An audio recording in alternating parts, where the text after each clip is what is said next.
In a major win for India at global financial milieu,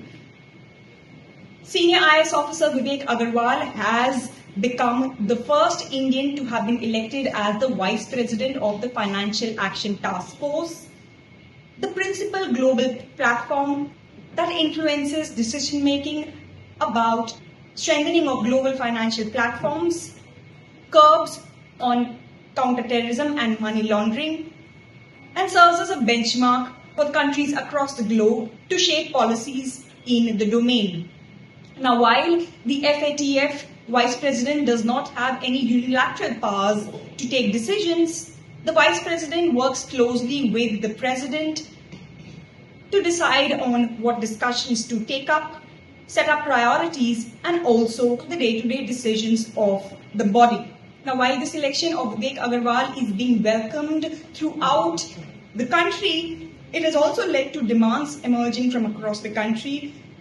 that India should now attempt to bring Pakistan back into the grey list of the FATF.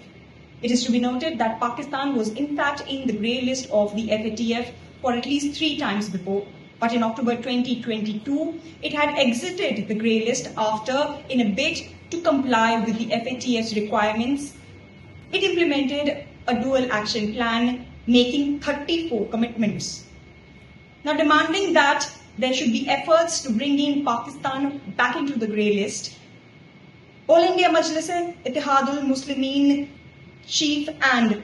Member of Parliament Asaduddin Owaisi said that with Vivek Aggarwal being elected as Vice President of the FATA, the Narendra Modi-led government should now attempt to bring in Pakistan back into the grey list of the FATF.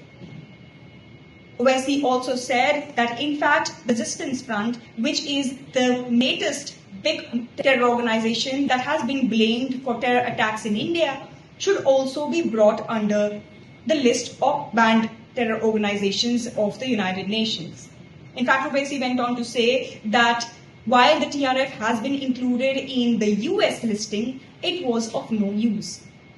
and added that India should remember the November 2025 Red Fort blast that had rocked Delhi.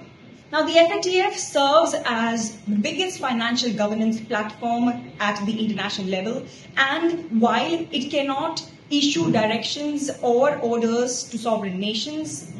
it enjoys major influence over the way countries shape their own decisions and action plans to counter money laundering and terror financing. Now, while there is a blacklist and also a grey list of the FATF,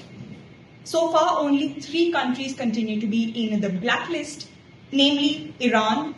Myanmar, and North Korea. However, it is the grey list which has a longer list of countries, and over the several years, a mention in the grey list of the FATF means that